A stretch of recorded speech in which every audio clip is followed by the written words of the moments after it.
Howdy, and welcome to another episode of Untold Tales from this side of nowhere. I'm your host, Connor Jones, and it is time for another story from that tiny town in northwestern Wyoming, Poverty Flats. Before we get started with the podcast, here is a message from our sponsors. This week's episode is sponsored by Bason's Market, located in Basin, Wyoming. Bason's Market is your destination for groceries, fresh produce, and the best meat department in the Bighorn Basin. Come on in and sample their wide selection of products Monday through Saturday from 7 a.m. to 8 p.m. and Sundays from 9 a.m. to 8 p.m. We are also sponsored by the Wyoming Welcome Program. The Wyoming Welcome Program offers two services to local businesses: Table Talk and the Wyoming Welcome Baskets. Wyoming Welcome Baskets are filled with promotional items for local businesses and distributed to new move-ins to the Bighorn Basin. Table Talk brochures include jokes, facts about the state of Wyoming, the month's holidays, and advertisements from our local businesses. These brochures are placed on restaurant tables in Cody and Powell for diners to peruse. So if you'd like to get your business name out there, please contact the folks at the Wyoming Welcome Program by shooting an email to Haley J, that's HALEYJ, at wyomingwelcome.com. And now, the podcast. Well, things are cooling off in the Bighorn Basin, and the Christmas spirit is ramping up. Thanksgiving is finally over.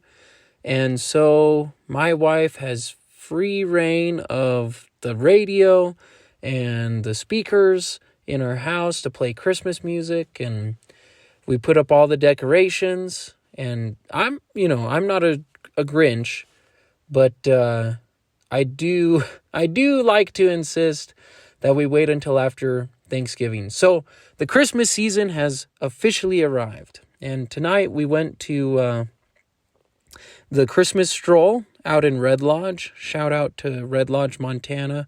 And if you've never been, I highly recommend it.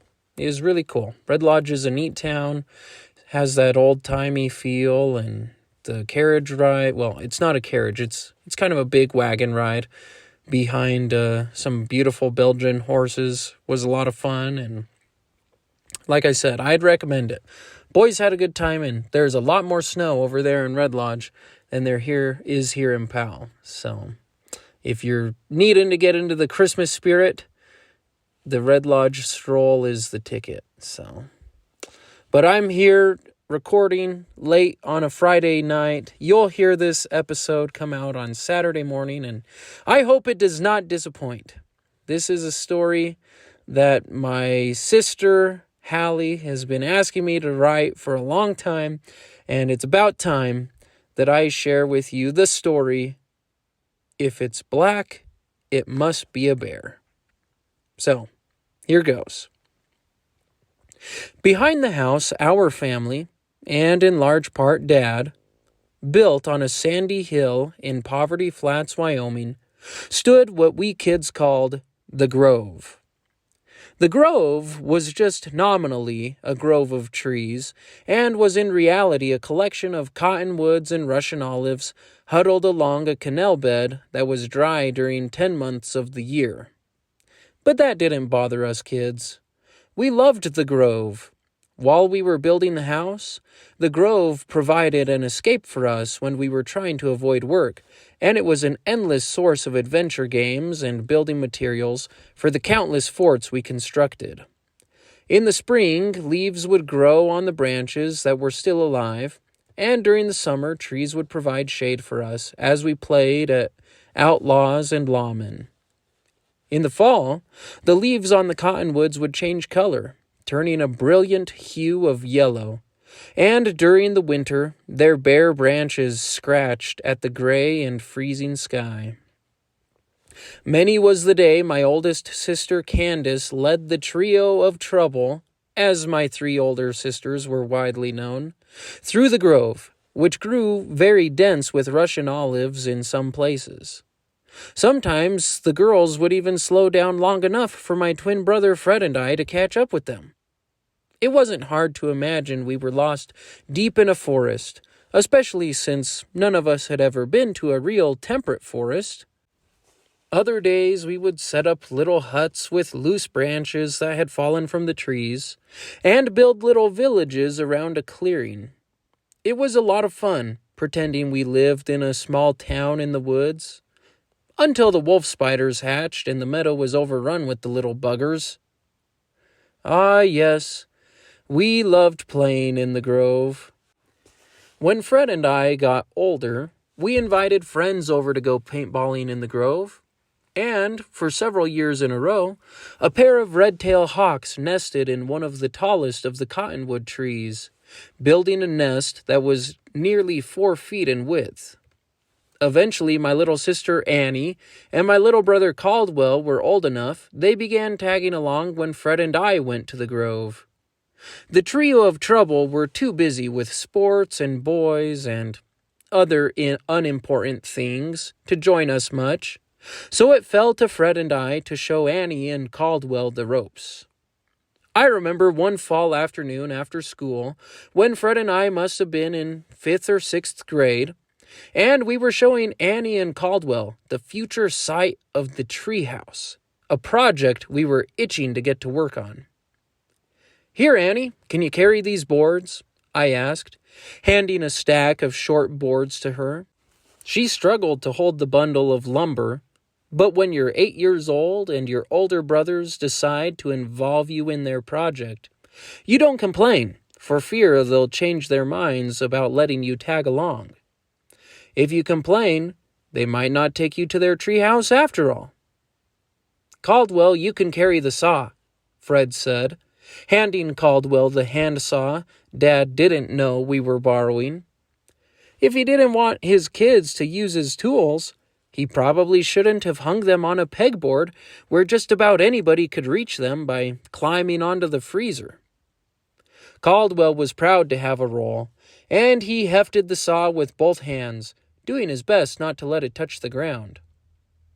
"Most 6-year-olds don't get to use saws, you know," I said to Caldwell. "You're lucky we're letting you come along with us." The thing was, Caldwell was so cute, we couldn't leave him out. Besides, if we left him at home, he might tell Mom we had borrowed the hammer from her toolbox and an entire bucket of nails. No, the kid had to come. On the way to the grove, Fred and I scooped up as many boards as we could from the scrap pile beyond the back fence, Caldwell and Annie trailing behind. Thus equipped, we headed out to continue work on the treehouse, which we fully expected to have completed in a couple weeks, if not a day or two.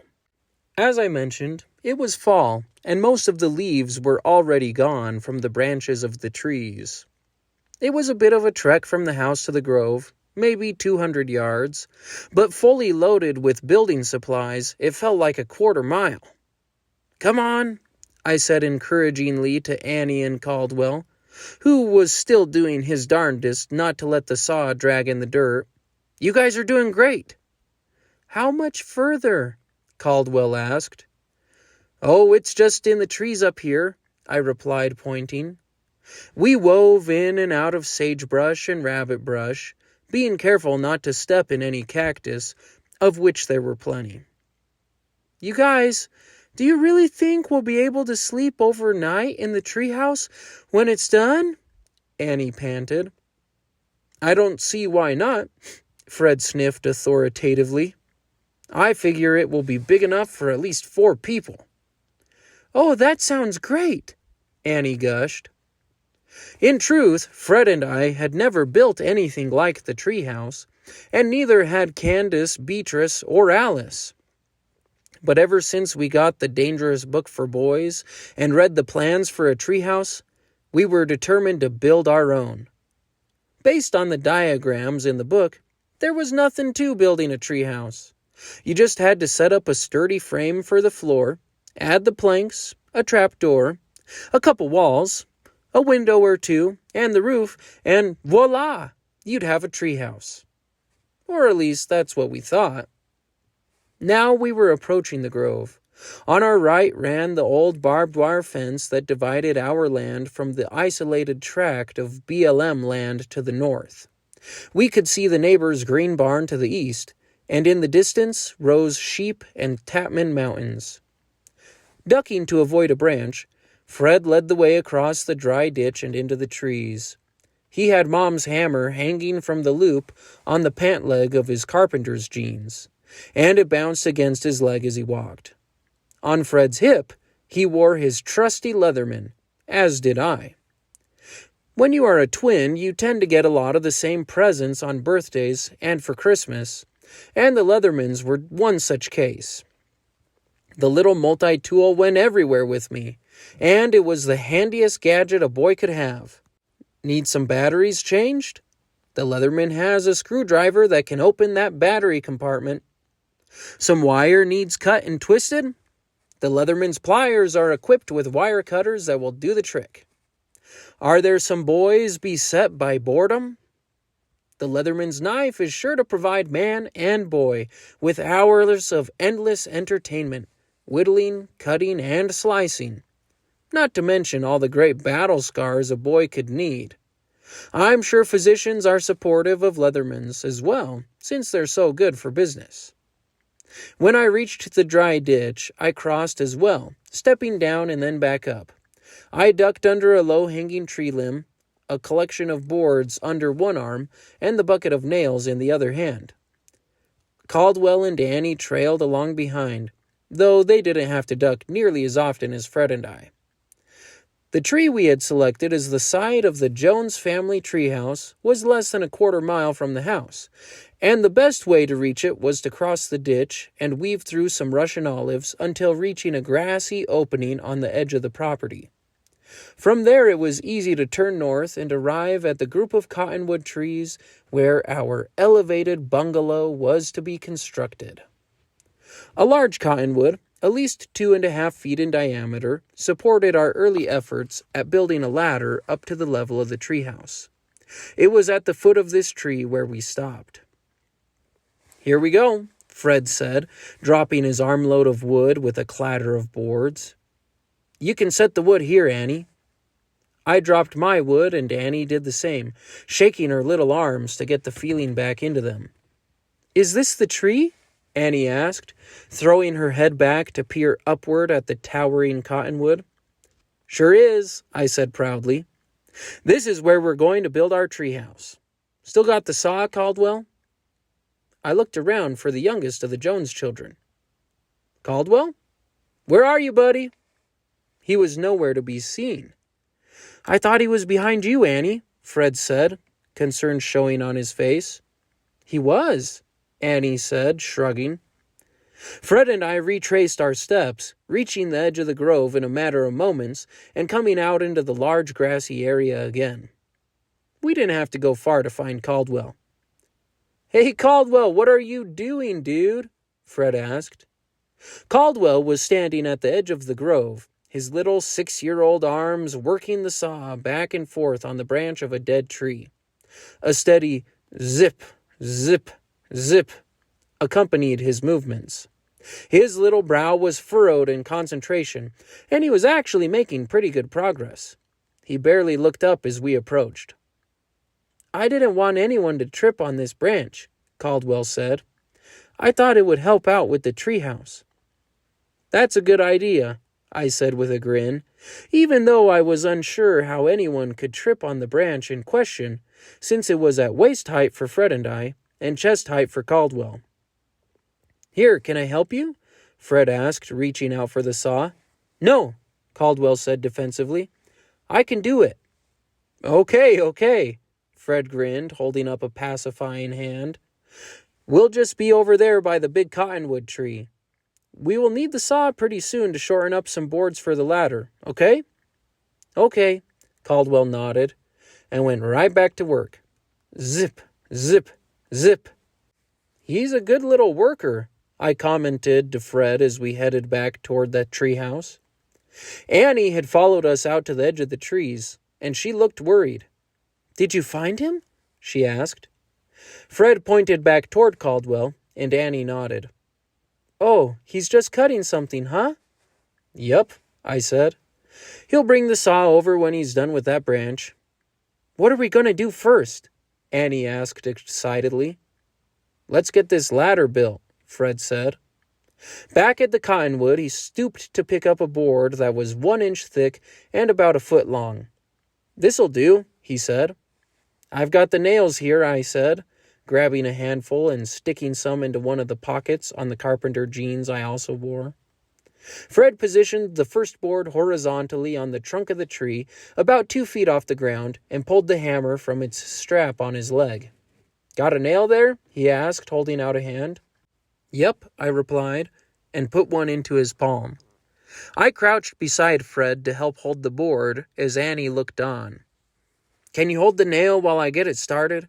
Fred asked. Sure, I said. Just don't hit my fingers.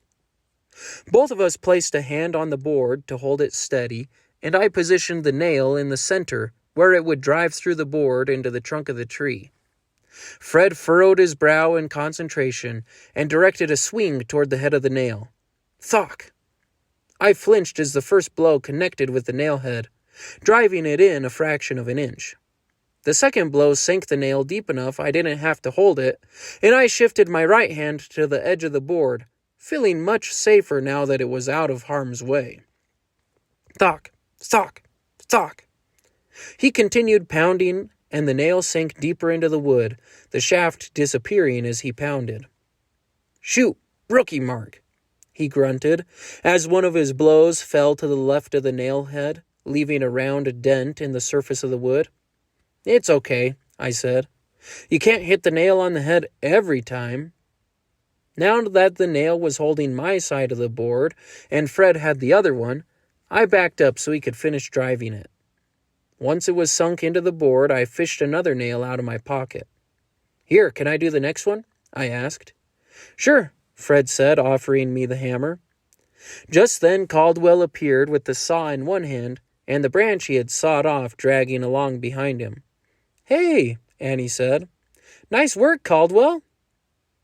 I thought maybe we could use this branch for a flagpole when we're done, Caldwell said proudly. I looked at the stick behind Caldwell. It was about 2 feet long and not exactly straight. Yeah, we'll see, I said in that way older brothers do. Nice work, buddy. What can we do? Annie asked. Look through the wood and see if there are any more boards that are already short enough to make the ladder, Fred replied, pointing at the little pile of lumber. Okay, Annie said as I crouched down to start the next nail. Thock, thock, thock. There's something satisfying about driving nails, especially big ones. We had a big can of them too, and Fred and I were soon pounding away like there was no tomorrow. Once a nail was started, it was so fulfilling to watch it disappear into the wood, and I loved the way the sound changed as the nail sank deeper, with a little higher-pitched tink, tink, tink, as it disappeared into the wood. You know what I mean. We were fitting the 4th or 5th rung on our ladder when Annie stopped us. Hey, I'm getting cold, she said. I want to go back inside. We've just started, Annie, Fred sighed. If you want to go, you can, though. Can you guys take me? She asked. I don't know if I can find my way back. Besides, it's starting to get dark. Annie was right.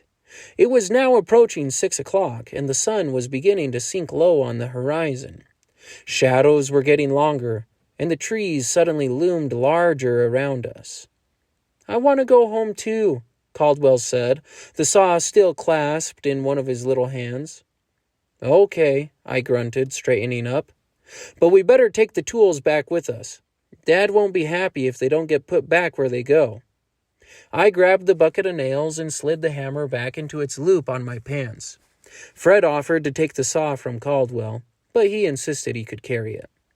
Together, we started back toward the grassy spot so we could turn and head back toward the house.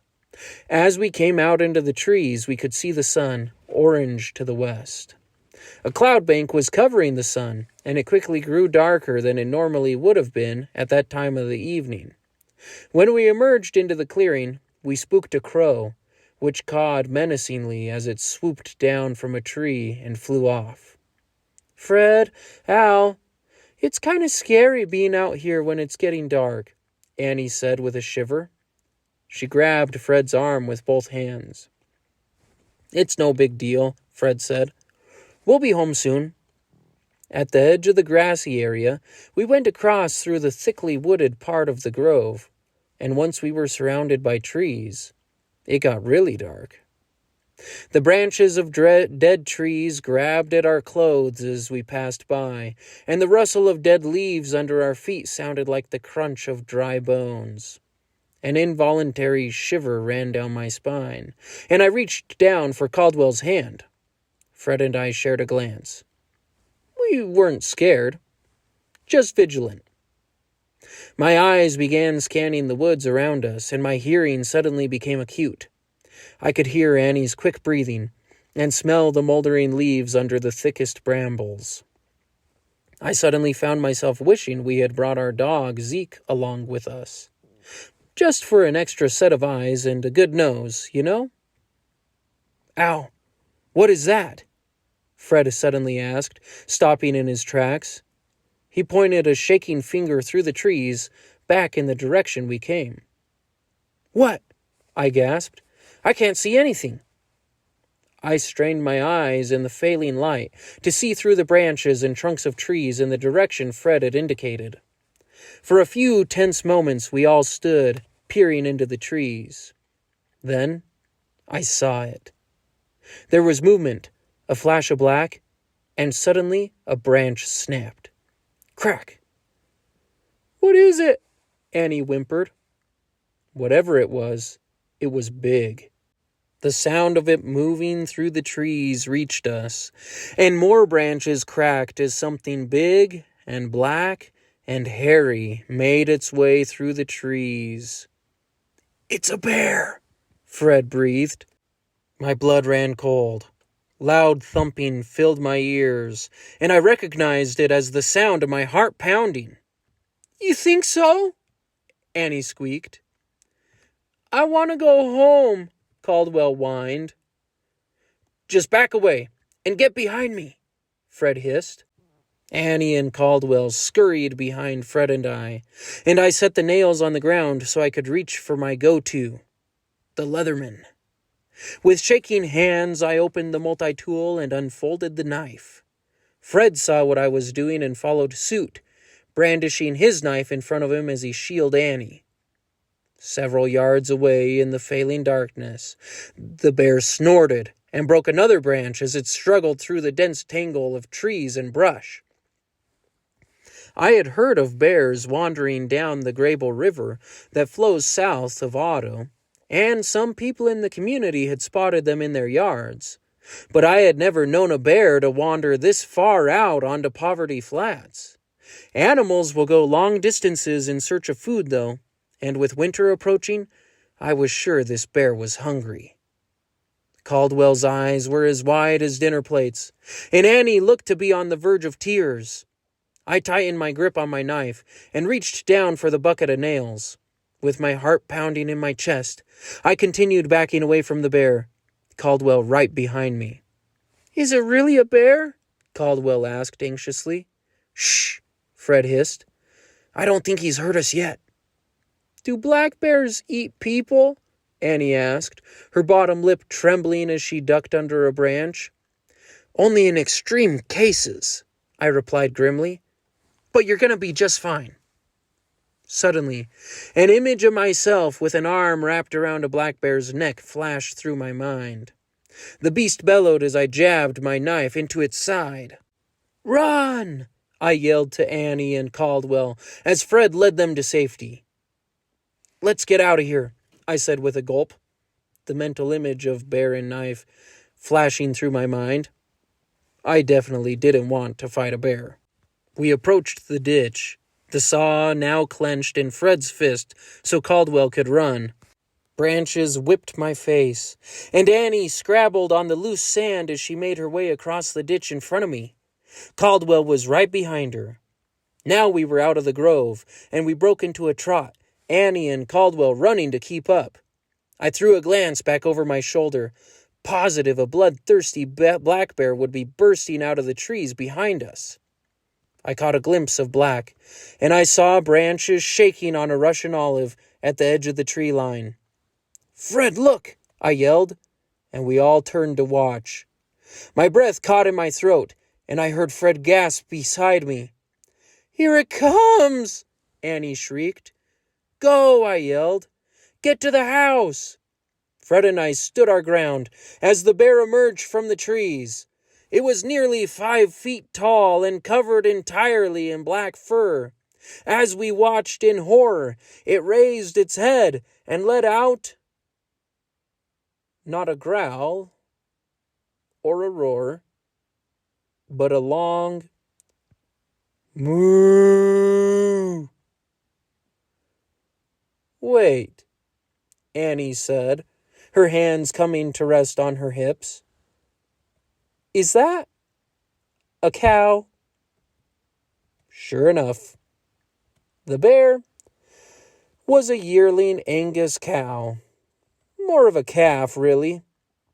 "Ahem," Fred coughed, letting his knife drop to his side. Yes, that looks like a cow to me," I said. Caldwell piped up. "You thought that cow was a bear?" Well, not really," I said. "I mean, anyone could have mistaken that cow for a bear in the dark with the trees and all." "I didn't really think it was a bear," Fred said. Oh, no," I agreed. "But you can just never be too careful, you know." "I can't believe you two thought we were getting chased by a bear. Wait till the girls hear about this." "Now, Annie, let's just keep this to ourselves, okay?" I said, turning to her. And I thought she ran fast when we were escaping from a bear. Well, there you go. That is, if it's black, it must be a bear. And like I said, Hallie has been asking me to tell this story for a long time. Probably because there's no truth to it whatsoever at all. But she seems to think that that this one needed to be shared. So, okay, maybe there's a little bit of truth to this one, but only a little bit. So, we never did finish the treehouse, and it wasn't because of the cow in the grove, but I think budget cuts and the onset of winter probably impacted the treehouse. But the grove is still there. It's out behind my folks' place, and it's a cool place. Still has some memories. It has definitely gotten smaller as I've gotten older. I'll tell you that. It's amazing what things can shrink, how they shrink as you get older. But if you have ever mistaken one animal for another in the wild, then I'd love to hear about it. You're welcome to comment on this episode when it posts on Facebook, or you can shoot me an email at untoldtalesthepodcast@gmail.com.